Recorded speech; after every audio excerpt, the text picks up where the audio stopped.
자, 먼저 그 교육감님께 좀 여쭤보고 싶은데요. 흔히 뭉뚱그려서 사법개혁이라고 얘기는 하지만 그 사법개혁이라고 하는 것은 구체적으로 저는 한 두 가지로 구성되어 있지 않나 그런 생각이 드는데요. 첫 번째는 사법제도의 개선을 말하는 거고 또 나머지 하나는 사법민주화를 말하는 것 같습니다.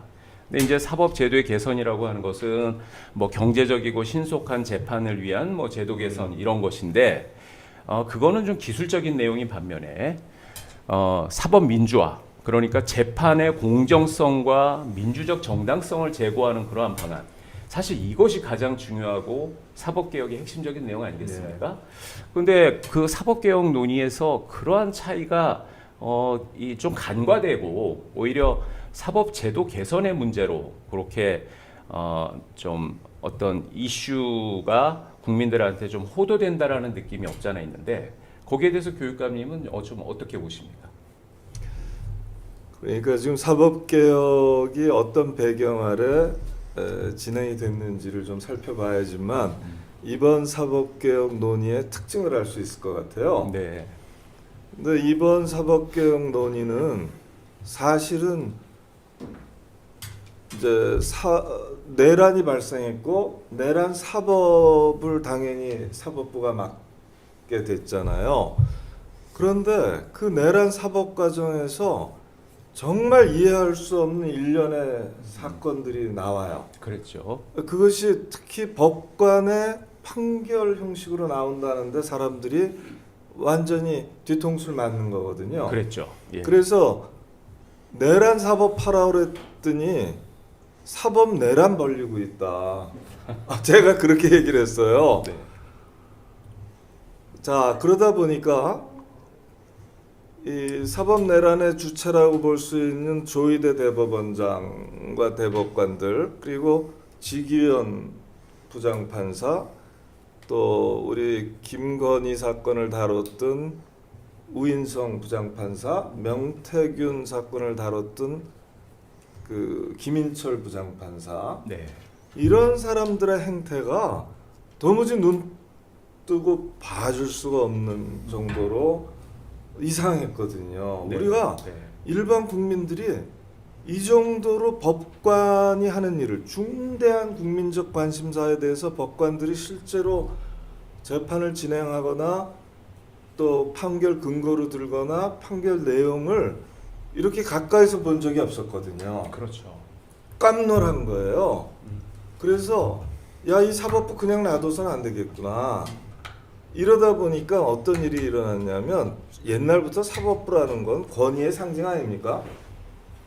그래서 다른 모든 분야의 권위가 흔들려도 사법부의 권위, 다시 말해서 법관의 권위, 재판과 판결의 권위에 대해서는 그걸 흔들기 시작하면 이 세상에 흔들리지 않을 권위가 없어요.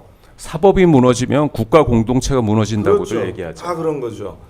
그래서 판결에 대해서는 아무리 받아들이기 어려워도 일단 존중한다로부터 시작을 했어요. 그렇습니다. 더군다나 최종심의 판결에 대해서는 존중하지 않겠다고 지져도 존중할 수밖에 없는 거잖아. 최종심이란 성격상. 네. 그래갖고 이번에는 어떻게 됐냐면 이게 흔들린 거예요. 그러면서 보십시오. 이번에 사법개혁 3법이라는 거 통과된 내용을 보시면 첫째로 대법관은 권위의 상징 중에 상징 아닙니까? 최고 권위. 그렇죠. 그 대법관은 숫자가 작은 걸로 좀 폼을 잡았단 말이에요. 우리 14명밖에 안 돼. 14명밖에 대법원장 포함해서 14샷. 참고로 독일은 350명이죠. 그렇죠. 네. 네. 한 교수님. 네, 네. 그러니까 이걸로 참 폼을 잡다가 그러고는 일이 많아 죽겠다고들 그랬어요. 그래서 좀 늘려드릴까요? 그러면 무슨 소리냐고. 뭐 상급심, 하급심 할 것 없이 그랬습니다. 그런데 결국은 워라밸도 생각하셔야죠. 그리고 국민들의 재판받을 권리도 생각하셔야지. 당신들 희소가치만 높이려고 하면 되겠습니까? 그래서 강제로 대법관 숫자를 늘렸네. 그러니까 대법관의 권위를 좀 내린 거예요. 사실은 지금 권한을 내린 건 지금 아니고. 말씀하신 것은 그 최근에 2월 28일 날에 국회 통과한 그 사법개혁 그렇죠. 3법을 말씀하시는 그렇죠. 거죠? 왜냐하면 기본적으로 네. 이번에 진행된 사법개혁 국면 1년간 진행됐잖아요. 어떻게 네, 보면 이때 성과라는 건 이번 사법개혁 3법이거든. 그 대법관 증원. 대법관을 14명에서 26 26명으로 그렇지. 늘리고 네. 두 번째로는 법 왜곡죄를 도입해서 그동안 법관은 형사처벌에서 무풍지대잖아요. 그랬습니다. 어떤 경우에 네. 또 징계도 없었잖아. 파면 해임을 못하게 해놨거든요. 징계법상. 탄핵으로밖에 할 수가 없었죠. 그렇죠. 네. 정직 간신히 정직만 할 수 있고 나머지는 국회의 탄핵 소추와 헌재의 탄핵 결정을 받아야 되는데 그거 없죠. 그래서 근데 이번에 이제 형사처벌로 법 왜곡죄를 도입한 거 아닙니까? 네. 그래서 법관의 권위를 일단 한번 또 눌렀어요. 적어도 왜곡할 권위는 없는 거니까 누구한테도. 그리고 세 번째로는 그 헌법 소원을 제기할 수 있겠단 말이에요. 판결 소원, 재판 소원. 재판 소원이라고 그죠? 하죠. 네. 그렇게 해서 대법원의 판결에 대해서도 이것이 헌법재판소의 해석이나 결정에 결정적으로 반한다든가 헌법에 위반돼서 기본권 침해가 명확하다고 보일 경우에는 헌법 소원을 할 수 있다. 네. 이렇게 하니까 자 대법원의 권위가 하나는 사람을 늘려서 하나는 왜곡죄를 만들어서 하나는 헌법 소원을 가능하게 함으로써 삼중으로 그렇죠. 과거에 권위의 성체였던 대법원을 상처를 낸 거예요. 그리고 그러네요. 어떻게 보면 네. 정상화 시켜준 건데 네.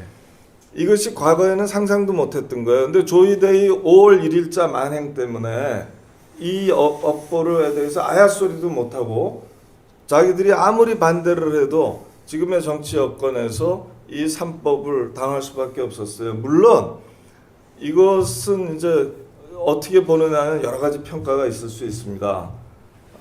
그런데 제가 끝으로 말씀드리고 싶은 거는 요거는 다만 이것은 이 사법개혁에는 아주 중요한 실체가 하나 빠져 있고요. 그런 시민의 사법 참여, 네. 배심제나 참심제 이런 부분들이 완전히 빠져 있고요. 그 다음에 지금 이 정도로 한 것은 사법개혁의 진짜 서막이지 이게 전부가 아니다. 네. 이 말씀을 네. 꼭 드리고 네. 안 그래도 민주당에서도 사법행정개혁 3법이라고 또 기다리고 있어요. 법원행정처를 폐지한다.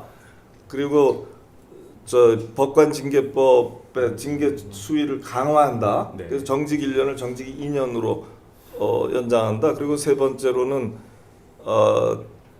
대법관의 대법원 사건, 대법관 출신 변호사의 대법원 사건 수임을 5년간 금지한다. 사실상 금지하겠다는 뜻이나 마찬가지죠. 5년씩이나 정관이유를 못 받게 정관비를 못 하게 하니까. 네. 그러네요. 그런데 아무튼 네. 그런 사법행정개혁 3법까지도 마련이 돼 있는데 네. 아직 통과는 안 됐지만 그러나 이 6개를 다 합친다 하더라도 사실은 여전히 가장 중요한 알갱이가 하나 빠졌다 이런 말씀 드리고요. 나중에 또 기회를 주시면 말씀드릴게요. 네.